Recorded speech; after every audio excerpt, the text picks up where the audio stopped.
আল্লাহ উল্লেখ করছেন ইল্লা মান তাবা ওয়া আমানা ওয়া আমিলা আমালান সলিহান ফাউলাইকা ইবাদদিলুল্লাহু সাইয়্যাতিহিম হাসানা। আল্লাহ কয় তওবা করে যদি ঈমান আনতে পারে গো, সৎ কর্ম করে নেক পথে থাকে, ওই ব্যক্তিটার পরিপূর্ণ গুনাহ যত ছিল সব আল্লাহ মাফ করে দিয়া ওই গুনাহকে আবার নেকিতে পরিপূর্ণ করবে। জোরে জোরে কন্না সুবহানাল্লাহ। আরে আল্লাহর এক বান্দা আমার আল্লাহর এত ভয় পাইছে রে ভাই, সারাটা জীবন আকাম কুকাম করছে। এরকম লোক আছে না, অনেক ব্যক্তি আছে দেখবেন সারা জীবন আকাম কুকাম করে শেষ মুহূর্তে মানে যৌবন যখন থাকে টাইট চামড়া কি টাইট, তখন কয় আমি একবার করতে পারবো আল্লাহর সাথে ফাইট। আছে না নাই? ও যুবক ভাই কথা কও না কেন? শেষ মুহূর্তে যা যখন চামড়া হয় ডিল, তখন তসবিহ একটা হাতে মসজিদে যায়, আল্লাহর হাতে দেয় মিল। কথা কোন ঠিক কিনা? আবার কিছু মুসল্লি আছে লৌকিকতা দেখানো, যেটা আল্লাহ আগেই জানে, এই জন্য কোরআনের ভিতরে আল্লাহ প্রকাশ করে দিছে। আল্লাহ আগেই বলছে ফাওয়াইলুল লিল মুসাল্লিন, এক কিসিমের মুসল্লি থাকবে তারা লোক দেখানোর জন্য মসজিদে যায়। আছে না নাই? হ্যাঁ, বহুত আছে। এই যে সামনে আসতেছে মাহে রমজান মাস, দেখবেন কিছু ডিজিটাল মার্কা মুসল্লি আছে, ওরা হোটেলে এইবার আরে এতদিন তো ওয়াজ করছি মহিলাদের পর্দার বিষয়, এখন ওয়াজ করা লাগবে পুরুষের পর্দার বিষয়। এখন হোটেলে হোটেলে পর্দা লাগাবে, কথা কন না গে? আর হোটেলে যাইবে সোনার চান্দা যায় কি ময় মস মানে খায়া বুঝছে, খাওয়া দাওয়া করিয়া মুখ এমন ভাবে মুছবে, ওই টিস্যু করে এমন ভাবে মুখ মুছবো মনে হয় 3 মাস ধরে রোজা রয়েছে। কথা কই ঠিক কিনা? এরকম মুসল্লি আছে না নাই? কোনো সমস্যা নাই, অথচ রোজা রাখে না। এরকম মুসল্লি আছে না নাই? আবার ইফতারি বেলায় দেখুন সামনের প্লেট নিয়ে ইফতারের সামনে বসে রয়েছে। কথা কন, সামনের প্লেট মানে একবার মুসল্লি করে সামনে যায়, মানে বোঝেন নাই, ও তো রোজা ছিলই না, ওর বাহাদুরি আলাদা। হ্যাঁ, আল্লাহ এগুলি বোঝে, তুমি যতই মক্কর করো আল্লাহ কম জানে না। জোরে কোন কথা ঠিক কিনা? বন্ধুরা রে আর ভালো করে শুনা নিবা, আপনাদের এলাকার মসজিদে একটা কিতাব রয়ে গেছে, যে কিতাব নাম ফাজাইল আমলের ভিতরে উল্লেখ করা ভাই, ভালো করে শুনবা।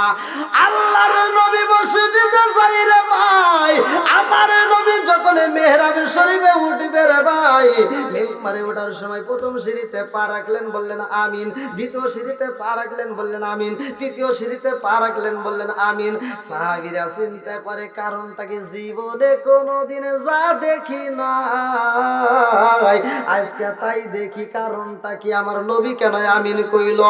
আবু বকরের মনের ভিতরে কল্পনা জল্পনা শুরু হয়ে গেছে, আল্লাহ আমার নবী কোনদিন এরকম করে নাই, আজকে কেন করলো বুঝে আসে না, আমার নবী কেন আমিন কইল?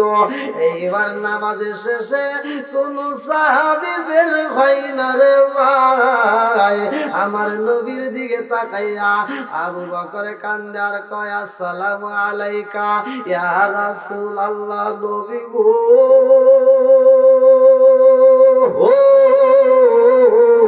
ও মায়ার নবীজি, জীবনে তো কোনদিন এরকম দেখি নাই, আজকে কেন দেখলাম? আমার নবী কয় কি হয়েছে? আবু বকর কয় ইয়া রাসূলুল্লাহ, নবী গো আপনি প্রথম সিঁড়িতে পা রাখলেন, বললেন আমিন। দ্বিতীয় সিঁড়িতে পা রাখলেন, বললেন আমিন। তৃতীয় সিঁড়িতে পা রাখলেন, বললেন আমিন। কারণটা কি? আমার নবী কয় ও সাহাবীরা রে, প্রথম সিঁড়িতে যখন আমি পা রাখলাম রে, জিবরাইল আমিন আমার কানে কানে আইসা কয় আসসালামু আলাইকা ইয়া রাসূলুল্লাহ, নবী ও আল্লাহর সালাম নিন, আমি জিবরাইল আমিনের সালাম নিন। ও মায়ার নবী ও ওই ব্যক্তিটা ধ্বংস হোক। দ্বিতীয় সিঁড়িতে পা রাখছি, জিবরাইল কয় হুজুর ওই ব্যক্তিটা ধ্বংস হোক। তৃতীয় সিঁড়িতে পা রাখলাম, বলে ওই ব্যক্তিটা ধ্বংস হোক। আবু বকর কয় হুজুর গো হুজুর কোন ব্যক্তি ধ্বংসের ব্যাপারে আমিন বললে না? আমার নবী কয় আবু বকর পা রাখা মাত্র জিবরাইল কয় হুজুর ওই ব্যক্তি ধ্বংস হোক। আমি বললাম কোন ব্যক্তি? জিবরাইল কয় হুজুর যেই ব্যক্তিটা আপনি নবীর নাম শোনার পরেও দরুদ পড়ে না ওই ব্যক্তিটা ধ্বংস হোক। আমি বললাম আমিন। সাহাবীরা কয় ইয়া রাসূলুল্লাহ, নবী গো, ও মায়ার নবীজি, আপনি নবীর নাম শোনা মাত্র যারা দরুদ পড়ে না ওই ব্যক্তিটা ধ্বংস হোক, আপনি নবী বলেছেন আমিন। এইটা তো আর মিস করা যাবে না। জোরে জোরে কন্যা সুবহানাল্লাহ। আপনি মেঘের বান গো নবীজি গে, আপনি মেঘের বান গো নবীজি, আপনি আমার জান। নয়নে একবার দেখিলে, নয়নে একবার দেখিলে আমরা জুড়াইতাম পরাণ ও গো নবীজি, আপনি আমার জান। চিৎকার মেরে কন্যা আল্লাহু আকবার। এবার সাহাবীরা কই ইয়া রাসূলুল্লাহ, নবী গো, 2 নাম্বার সিঁড়িতে কোন ব্যক্তি ধ্বংস হইব? আমার নবী কয় সাহাবীরা গো, 2 নাম্বার সিঁড়িতে যখন আমি পা রাখলাম জিবরাইল আমিন কয় ইয়া রাসূলুল্লাহ, নবী গো, ও মায়ার নবীজি ওই ব্যক্তিটা ধ্বংস হোক। আমি নবী বললাম কোন ব্যক্তি? জিবরাইল কয় হুজুর যেই ব্যক্তিটার মা এবং বাবা জীবিত আছে অথচ খেদমত করতে পারলো না, জীবিত অবস্থায় তাদের খেদমত করতে পারলো না, ওই ব্যক্তিটা ধ্বংস হোক। আমি নবী বললাম আমিন। 3 নম্বরের সিঁড়িতে আমি যখন পা রাখলাম জিবরাইল কয় হুজুর ওই ব্যক্তিটা ধ্বংস হোক। আমি বললাম কোন ব্যক্তি? জিবরাইল কয় হুজুর যারা মাহে রমজান মাস পাওয়ার পরেও জীবনের গুনাহ মাফ করে নিতে পারে না তারা ধ্বংস হোক। আমি বললাম আমিন। তাহলে 3টা জায়গায় আমার নবী আমিন কইছে। কয়টা জায়গা? জোরে কর। 1 নম্বরে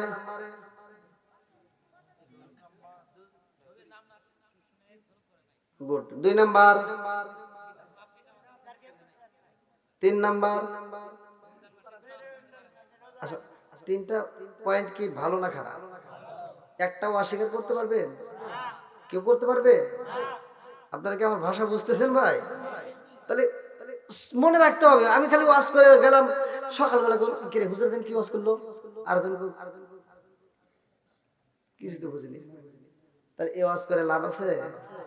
বুঝতে হবে, কথা বুঝতে হবে। তাহলে কয়টা পয়েন্ট? জোরে কোন? 3টা পয়েন্ট। 3টা পয়েন্টের একটা পয়েন্ট মিস করা যাবে না। জোরে কোন কথা ঠিক কিনা? বন্ধুরা রে আমার, এইবার তুমি গুনাহ করেছো, তোমার জীবনে কত গুনাহ আছে।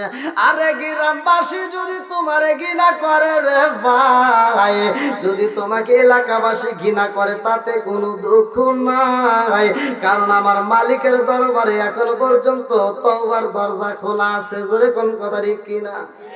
আজকের মাহফিলে তওবা করবারে ভাই, জীবনে যত গুনাহ আছে রে ভাই যদি কাটি দিলে তওবা করতে পারো আমার আল্লাহ ক্ষমা করবে। আল্লাহর ভয় যার ভিতর আছে, আল্লাহর ভয় যার ভিতর আছে ওই ব্যক্তিটা আজকের মাহফিল মিস করতে পারবে না। ভালো করে শুইনা নাও। কোরআনের আলোচনা কাদের কাছে ভালো লাগে? কোরআনের মজলিস কাদের কাছে ভালো লাগে? ভালো করে শুনবা। আমার আল্লাহ পবিত্র কোরআনুল কারীমের ভিতর সূরা আনফাল আয়াত নম্বর 2 আমার আল্লাহ ঘোষণা করলেন, ইন্নামাল মুমিনুনা আল্লাযীনা আল্লাযীনা ইযা যুকিরাল্লাহু ওয়াজিলাত কুলুবুহুম ওয়া ইযা তুলিয়াত আলাইহিম আয়াতুহু যাদাতুহুম ঈমানাও ওয়া আলা রাব্বিহিম ইয়াতাওয়াক্কালুন। আল্লাহ বলতেছেন নিশ্চয় প্রকৃত মুমিন তারাই যাদের সামনে ইন্নামাল মুমিনুনা আল্লাযীনা ইযা যিকরাল্লাহু ওয়াজিলাত কুলুবুহুম ওয়া ইযা তুলিয়াত আলাইহিম আয়াতুহু যাদাতুহুম ঈমানাও ওয়া আলা রাব্বিহিম ইয়াতাওয়াক্কালুন। নিশ্চয় প্রকৃত মুমিন তারাই যাদের সামনে আমি আল্লাহর নাম উচ্চারণ করা হয় তখন তাদের অন্তরের ভিতর ভয় আসে, আর আমি আল্লাহর দেওয়া কোরআনের আয়াতগুলো যখন তিলাওয়াত করা হয় তখন তাদের ঈমানি শক্তি আরো বৃদ্ধি পায়। জোরে কোন সুবহানাল্লাহ। বন্ধুরা রে আমার এইবার ভালো করে শুনে নাও, যেই ব্যক্তির ঘটনাটা বলতে গেলাম আমার নবী যার কথা উল্লেখ করেছে, ওই ব্যক্তিটা মৃত্যুর আগ মুহূর্তে তার সন্তানদেরকে ডাইকা ডাইকা কয় বাবা রে আমি বুঝি বাঁচবো না, তোমাদের সাথে আমার জরুরি কথা আছে, কোথায় রইলে আমার ছেলেরা, কোথায় আমার মেয়েরা, তাড়াতাড়ি চলে আসো। এইবার ছেলেরা যখন চারপাশে বইসা গেছে বাপটা কান্দে আর কয় বাবা রে আমি তো বাড়ি সাজাইলাম, আমি সুন্দর করে ঘর সাজাইলাম, মাঠের ভিতর অনেক জমি করলাম, জীবনে এই সম্পদ করতে যায় কত অন্যায় করছি রে বাবা, কত মানুষের হক নষ্ট করছি আমার হিসাব নাই। ভাই আমি আজকের মাহফিলে আপনাদেরকে জানাইতে চাই, নামাজ ছাইরা দিছো তাতে কোনো দুঃখ নাই, রোজা ছাইরা দিছো তাতেও কোনো দুঃখ নাই, যাকাতের সময় হয়েছে করো নাই তাতেও কোনো দুঃখ নাই, এটাই আমার আল্লাহর কাছে তওবা করবে, আমার আল্লাহ ক্ষমা করার মালিক, অবশ্যই ক্ষমা করবে। কতক্ষণ ঠিক কিনা? আল্লাহ ক্ষমা করবে কিনা? মাত্র দুইটা গুনাহ তোরা করিস না রে টাঙ্গাল বাসীরা রে, তোদের পায়ে আমি হাত দিয়া বইলা যাই, দুইটা গুনাহ যদি করো রে ভাই তওবা করলেও আমার আল্লাহ মাফ করবে না, তওবা করলেও কাজ হইব না, দুইটা গুনাহ করা যাইব না রে ভাই, বাকি যত গুনাহ আছে যারা করছো তাতে কোনো দুঃখ নাই, কারণ আল্লাহর কাছে তওবা করবা আমার আল্লাহ ক্ষমা করবে, এটাই সত্য। কিন্তু দুইটা গুনাহ যারা করছো তাদের কপালে পুইরা যাইব। আজকের মাহফিল থেকে জানার দরকার আছে না নাই? নাকি রাগ করতেছে? বলবো তো সবাই রাজি আছেন? কারা কারা রাজি নাই একটু হাততালি দেখেন তো। রাজি নাই, দাদা রাজি নাই। আমার ঘরে জ্বালা বাইরে জ্বালা, জ্বালা টাঙ্গাইলের মাহফিলে, উই আমার দাড়িওয়ালা বাবাজির কারণে, আরো আশেপাশে দিয়ে যারা তুলছে তাদের কারণে না, জোশে তুলছে নাকি গন? কি আলোচনা চললো তো? একটা তাকবীর দিয়ে একটু মানুষকে বুঝান যে মানুষ এখন আছে আলহামদুলিল্লাহ। প্যান্ডেলটা আগে যেরকম ছিল এখন তো তা নাই, এখন তো আল্লাহর রহমতে প্যান্ডেলটা ভরা নাকি গন? ভালো লাগে না? নারায়ে তাকবীর, নারায়ে তাকবীর। এলাকায় তো বেটা সওয়াল আছে রে, মা নেই কি আপনি পুরুষ না বেটা সওয়াল? হ্যাঁ দুটেই দেখছেন, একাই দুটে পুরুষও বেড়া যাও না। তা যাই হোক আলহামদুলিল্লাহ আপনাদের আওয়াজ পাইছি, বোঝা গেছে আলোচনা চলবে নাকি গন? সবাই রাজি আছেন তো? আল্লাহ আকবার কোন। বন্ধুরা রে আমার একটা হাদিসের, বুখারী হাদিসের একটা দৃষ্টান্ত ভালো করে শুইনা নাও। আমার নবী বলে ওই ব্যক্তিটা সন্তানদের কাছে ডাইকা ডাইকা কয় ও বাবারা আমার তো ভালো লাগে না গো, আমার তো মরণের সময় শুরু হয়ে যাইতেছে, আমি না জানি কোন সময় মরণ আমারকে দইরা ফালাই রে বাবা, মরণ আসলে রক্ষা নাই, কুল্লু নাফসিন যায়কাতুল মাউত, এই মউত নামক একটা ফল সবারই খাইতে হবে। কতক্ষণ? ও বাবা, আমার মরণ নামক একটা ফল খাইতে হইব, কুল্লু নাফসিন যায়কাতুল মাউত। এই মরণ নামক ফলটা খায় তোমার বিদায় হইতে হইব। আমি এত সুন্দর করে বাড়ি করলাম, ঘর করলাম, জমি করলাম, ব্যাংকের টাকা রাখলাম। ও বাবারা, আমি বাড়ি নিতে পারবো না, গাড়িও নিতে পারবো না, আমি সম্পত্তি নিতে পারবো না, ব্যাংকের টাকা নিতে পারবো না, একটা ঘরও আমি নিতে পারবো না, আমার দেহের একটা পোশাকও নিতে পারবো না, সব কিছুই তো আমার রাইখা যাইতে হইব। শেষ মুহূর্তে আমি বুঝা পালাইছি, আমি যাহা করছি রে বাবা, এটাই আমার পথের কাটা হয়ে দাঁড়াইছে। বলে কি তোমার পথের কাটা হইল? এইবার বাপটা কান্দার কই, বাবা ও সুমানেরা, এত কিছু করেছি, সব কিছু তোমরা এখন ওয়ারিসি হয়ে যাইবা, আমার বাড়িগুলো তোমরা ভাগ করে নিবা, আমার সম্পত্তিগুলো তোমরা ভাগ করে নিবা, ব্যাংকের টাকাগুলো তোমরা ভাগ করে নিবা। কিন্তু বাবা এইগুলো করতে যায় আমার জীবনে যত গুনাহ করেছি গো, এই গুনার ভাগ তো তোমরা কেউই নিবা না। জোরে জোরে কোন কথা ঠিক কিনা? কেউ নিবে? এলাকায় কি দেখছেন যে কারো বাপ মরে গেছে, ছেলে যা কইছে আল্লাহ আমার বাপের যত গুনাহ আছে আমাকে দাও? কেউ বলছে? মানে আমার কথা বুঝতেছেন না, তা আওয়াজ দেন না কেন? জবান দিছে কে? এক রাতে একটু আওয়াজ দিতে পারবেন না? আমি প্রতি রাতে যদি চিল্লাইতে পারি, আর আপনি এক রাতে একটু আমাকে আওয়াজ দিয়ে চিল্লাইতে পারবেন না? হ্যাঁ, ও আল্লাহু আকবার কোন। হ্যাঁ, এই তো এরকম আওয়াজ দিবেন, তাহলে আমি আলোচনা করতে পারবো। আর তা নাকি বিদায় দিয়ে যাবো? আর কতক্ষণ চলবে? এই বললাম মানুষ, তুই বিয়ে করস না এখনই এত ঘন্টা চাস, বিয়ে করলে কয় ঘন্টা চাবি আল্লাহ। আর আধা ঘন্টার সময় তো দিতে পারবেন সবাই?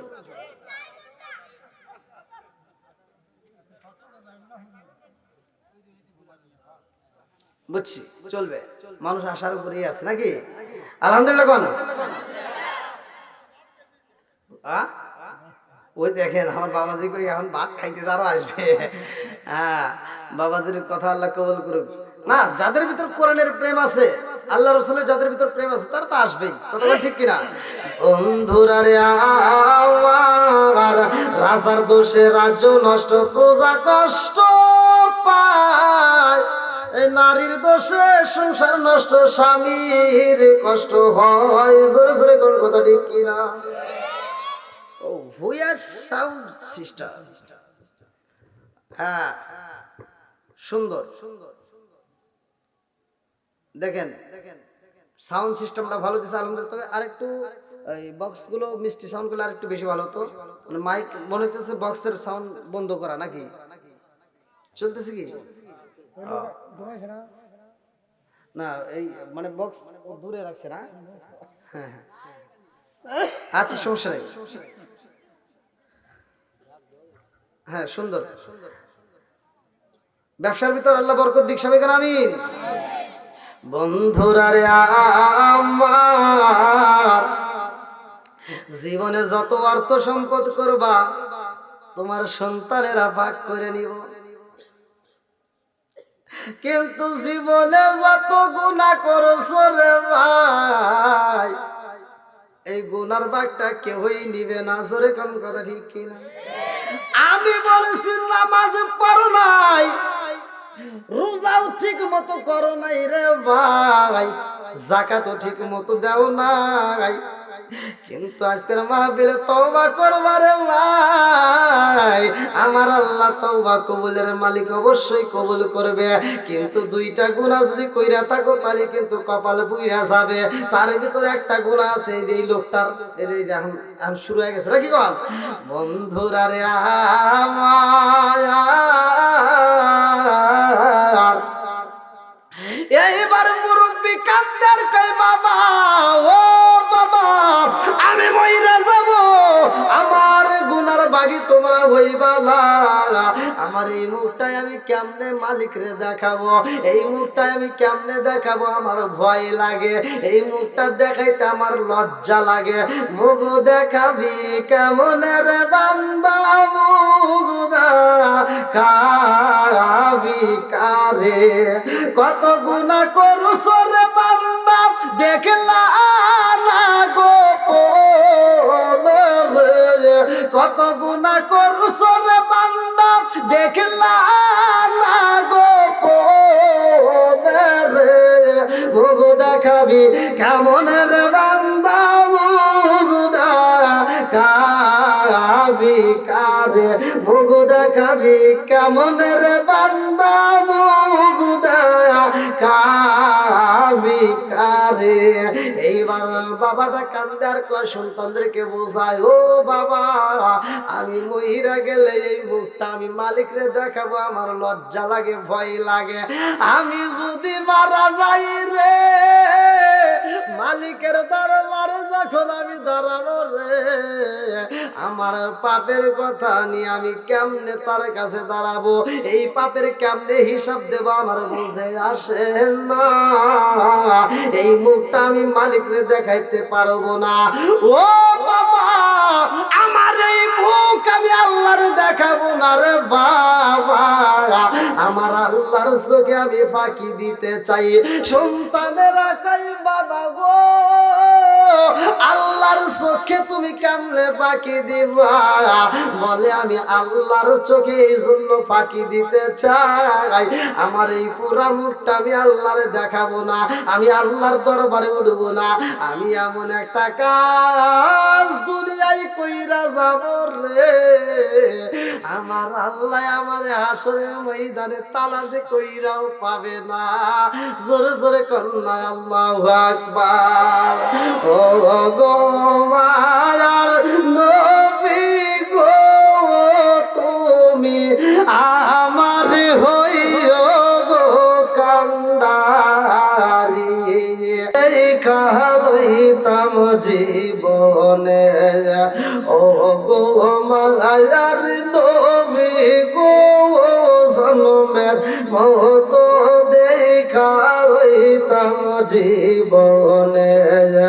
ও গো মায়ার নবী গো জন্মের মতো দেখা লইতাম জীবনে। নিদান কালের বন্ধু গো নবী, নিদান কালের বন্ধু গো নবী, দাঁড়াও একবার সামনে, জন্মের মতো দেখা লইতাম জীবনে। ও গো মায়ার নবী গো জন্মের মতো দেখা লইতাম জীবনে। আমি হইলে তোমার গো নবী, তুমি হইতা আমার, তুমি বিঘিনে টাঙ্গাল জিলাই কে আছে আমার। আমি হইলে তোমার গো নবী, তুমি হইতা আমার, তুমি বিঘিনে টাঙ্গাল জিলাই কে আছে আমার। চাই না আমি জাতি কুলমান, চাই না আমি জাতি কুলমান, রাইখো মায়ার নজরে নবী দাঁড়াও একবার সামনে, জন্মের মতো দেখা লইতাম জীবনে। ও গো মায়ার নবী গো জন্মের মতো দেখা লইতাম জীবনে।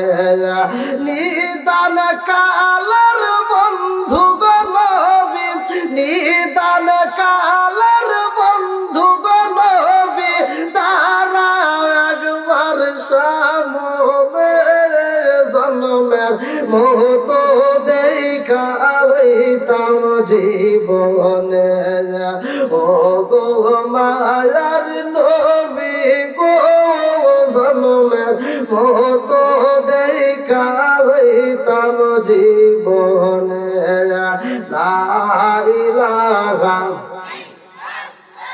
মাশাআল্লাহ লা ইলাহা আলো জোরে লা ইলাহা ফাঁকি দেয় কথা কয় না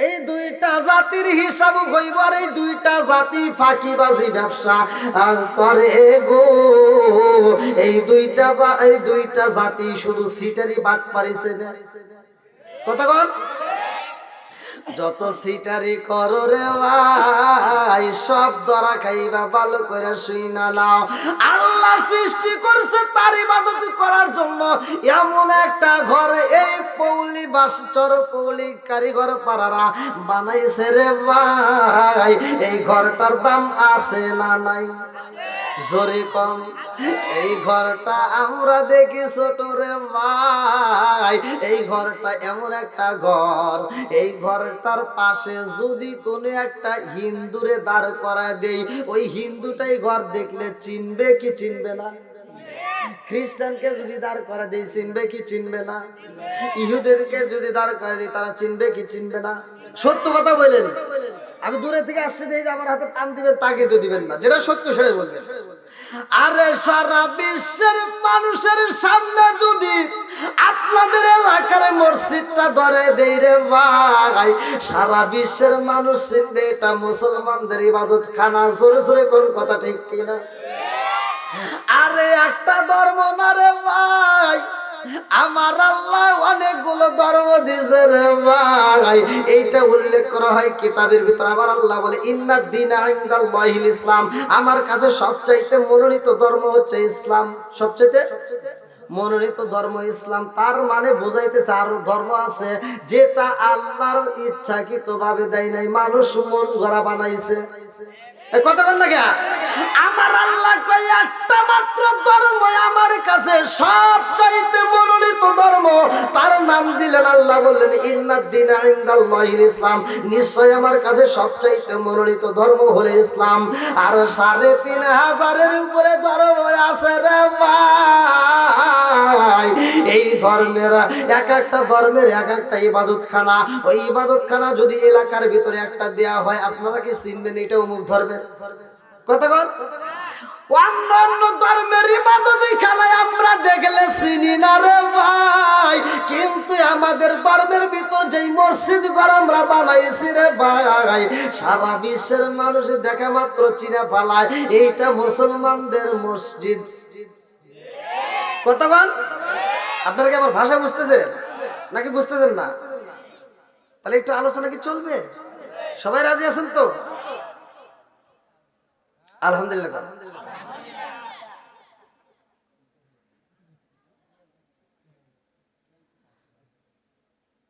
মুসলমান আমরা নামে দিছি কিন্তু এবার ধীরে ধীরে আবার রাগ তো করবেন না কিছু গোপন কথা কইলে কি আবার রাগ ঠাক করবে কেউ কেউ মনে মনে ভাবতেছে হুজুর ওয়াজ ঠিকই আছে ওয়াজ করেন কিন্তু বিড়ির কথা জানি আবার কই না তাই না কত না তাই না কত আমি কমু তাই কি হবো সুদারু সুদ খাবে তার বিরুদ্ধে কথা বলে কোনো সমস্যা আছে যদি কোরআনে থাকে তাহলে তো আমার কোনো ভয় নাই নাকি কন বন্ধুরা রে আমার একটা মসজিদ ঘর পাইলাম সেই ঘরটাকে তামাম পৃথিবীর মানুষ চেনে অন্য অন্য ধর্মের ইবাদতখানা আমরা চিনি না কিন্তু আমাদের ধর্মের ইবাদতখানা সবাই চেনে আবার এই ধর্মের ভিতরে এমন একটা নবী আমার আল্লাহ দিছে রে ভাই যতগুলো নবী আল্লাহ পাঠাইছে রে ভাই সবচাইতে দামি নবী হলেন আমার আপনার নবী জোরে জোরে কন্যা সুবহানাল্লাহ আমার মুরব্বি বাবারা রে আজকের মাহফিলে যারা বইছো রে ভাই, আমি এমন একটা আলোচনা আপনাদের মাঝে দিতে চাই। এই আয়াতটার উপর নির্ভর করে যদি কোনো ব্যক্তি তওবা করে, যদি কোনো ব্যক্তি খাঁটি দিলে তওবা করতে পারে আজকের মজলিসে, ওই ব্যক্তিটার জীবনে যত গুনাহ থাকবে রে ভাই, আমার আল্লাহ পরিপূর্ণ গুনাহ মাফ করে দিয়া ওই গুনাহকে নেকিতে পরিপূর্ণ করবে। জোরে জোরে কন্যা সুবহানাল্লাহ। গুনাহ মাফের দরকার আছে না নাই? আল্লাহ রাসূল বলছে, যদি কোনো ব্যক্তি খাঁটি দিলে তওবা করে, তওবার দরজা খোলা। তওবার দরজা কি? আপনি অপরাধ করছেন, গ্রামের মানুষ আপনাকে ঘৃণা করবে, কথা বল। আপনার পরিবারের মানুষ ঘৃণা করবে, আপনার আত্মীয় স্বজন ঘৃণা করবে, আপনার বন্ধু বান্ধব ঘৃণা করবে, আপনাকে সবাই ঘৃণা করবে। সব দরজাও যদি আপনার জন্য বন্ধ হয়ে যায়, কিন্তু আল্লাহ বলছে লা তাকুনাতু মির রাহমাতিল্লাহ, বান্দা তুমি নৈরাশ হও না আমার রহমত থেকে, নৈরাশ হও না, আল্লাহর রহমতের দরজা খোলা। জোরে কোন সুবহানাল্লাহ। বন্ধুরা রে আমার, দুনিয়ার রং তামাশায় লিপ্ত থাইকা হয়তো গুনাহ করছো, আমার মালিকের দরবারে আজকে মাহফিলে বইসা যাও। এ মুরব্বি বাবা রায়, আমি এমন একটা আমল দিয়া যাবো রে ভাই, এমন একটা আমল আমি আপনাদের মাঝে দিতে চাই।